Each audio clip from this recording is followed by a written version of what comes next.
आज के वीडियो में हम सपोर्ट और रेजिस्टेंस लेवल्स को अच्छे से समझेंगे। इन लेवल्स को समझने के लिए एक इन्वेस्टर के माइंडसेट को समझते हैं। इन्वेस्टर्स स्टॉक मार्केट में पैसे इसलिए लगाते हैं कि वे अपनी वेल्थ को ग्रो कर सकें। वेल्थ ग्रो करने का एक सिंपल फंडा है, बाय लो सेल हाई। जब प्राइस लो होता है तब इन्वेस्टर्स स्टॉक खरीदते हैं और जब हाई होता है तो स्टॉक बेचकर अपने अनरियलाइज्ड गेन्स को रियलाइज्ड गेन्स बनाते हैं। इन्वेस्टर्स के इस बिहेवियर से स्टॉक चार्ट्स पर सपोर्ट और रेजिस्टेंस लेवल्स बनते हैं। एक कंपनी का एग्जांपल लेते हैं, कंपनी एबीसी। मान लीजिए कि कंपनी एबीसी का स्टॉक एक डाउनवर्ड रैली पर है। प्राइस जितना गिरता है उतना इन्वेस्टर्स के लिए अट्रैक्टिव होता है। एक पॉइंट पर पहुंचने के बाद बहुत सारे इन्वेस्टर्स उस स्टॉक में पोजीशन लेते हैं। इस वजह से डिमांड कॉन्सेंट्रेट होता है। इकोनॉमिक्स का बेसिक लॉ याद करिए, जब डिमांड बढ़ता है और सप्लाई कांस्टेंट रहता है तब उस आइटम का प्राइस बढ़ता है। स्टॉक चार्ट्स पर भी यही देखने को मिलता है।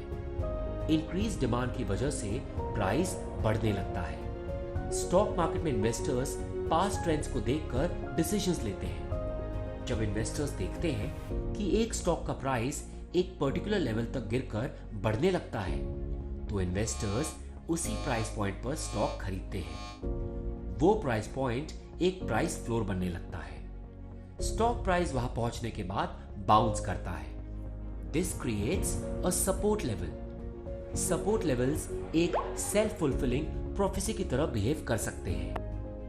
ट्रेडर्स की एक्सपेक्टेशन होती है कि प्राइस लो पॉइंट पर पहुंच गया है और अभी बढ़ेगा, इसलिए वे स्टॉक खरीदते हैं। पर क्योंकि बहुत सारे ट्रेडर्स के एक्सपेक्टेशंस और बिहेवियर्स अलाइंड हैं, स्टॉक सच में डायरेक्शन बदल के चढ़ने लगता है। सपोर्ट लेवल्स एक रफ वी या रफ यू शेप बनाते हैं। अब चलिए रेजिस्टेंस लेवल्स को समझते हैं। मान लीजिए कि कंपनी एबीसी का स्टॉक एक अपवर्ड रैली पर है। इन्वेस्टर्स का गोल याद रखिए, बाय लो सेल हाई।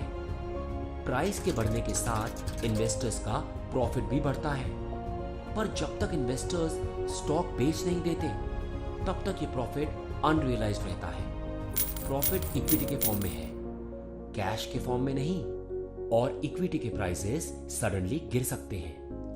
प्राइस जब एक हाई पॉइंट पर पहुंच जाता है तब बहुत सारे ट्रेडर्स अपनी पोजीशन लिक्विडेट करके अपने प्रॉफिट्स लॉक इन करते हैं। इस वक्त सप्लाई डिमांड से बढ़ जाता है और प्राइस गिरने लगता है। The next time the price reaches the same level, traders remember that it started falling at that point in the past. इस वजह से ट्रेडर्स अपने पोजीशंस क्लियर करते हैं और इस बिहेवियर की वजह से प्राइस सच में गिरने लगता है। प्राइस सपोर्ट लेवल से बाउंस ऑफ होके फिर से सेम पॉइंट की तरफ जाता है।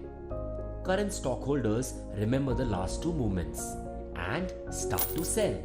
इसकी वजह से एक पैटर्न क्रिएट होता है and this creates the resistance level. जैसे सपोर्ट लेवल्स एक फ्लोर की तरह बिहेव करते हैं, वैसे रेजिस्टेंस लेवल एक सीलिंग की तरह बिहेव करते हैं। आप ये भी मान सकते हैं कि सपोर्ट लेवल्स एक ट्रैम्पोलिन की तरह है और रेजिस्टेंस लेवल्स ग्रेविटी की तरह है।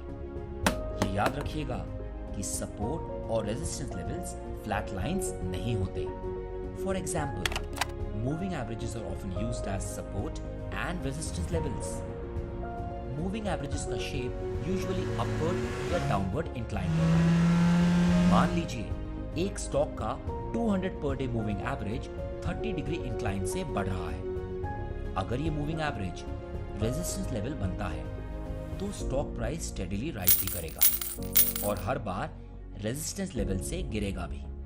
और जिस तरह एक पावरफुल रॉकेट इंजन से ग्रेविटी को बीट किया जा सकता है, उसी तरह स्ट्रॉन्ग बायस मोमेंटम से रेजिस्टेंस लेवल्स को भी तोड़ा जा सकता है। अगर अपवर्ड रैली का वॉल्यूम एक्सट्रीमली हाई है तब स्टॉक प्राइस रेजिस्टेंस लेवल पहुंचने के बाद भी बढ़ता रहेगा। सिमिलरली, अगर स्टॉक सपोर्ट लेवल्स पर पहुंच चुका है पर सेलिंग वॉल्यूम कम नहीं हो रहा, तब वे स्टॉक नहीं खरीदना चाहिए क्योंकि वो बॉटम आउट नहीं हुआ। चलिए दोस्तों, आज के वीडियो में बस इतना ही। ये अपने ट्रेडर फ्रेंड्स के साथ शेयर करना मत भूलिएगा और हमें कमेंट सेक्शन में ज़रूर बताइएगा कि आप किस विषय पर अगला वीडियो देखना चाहेंगे। Investments in securities market are subject to market risks. Read all the related documents carefully before investing.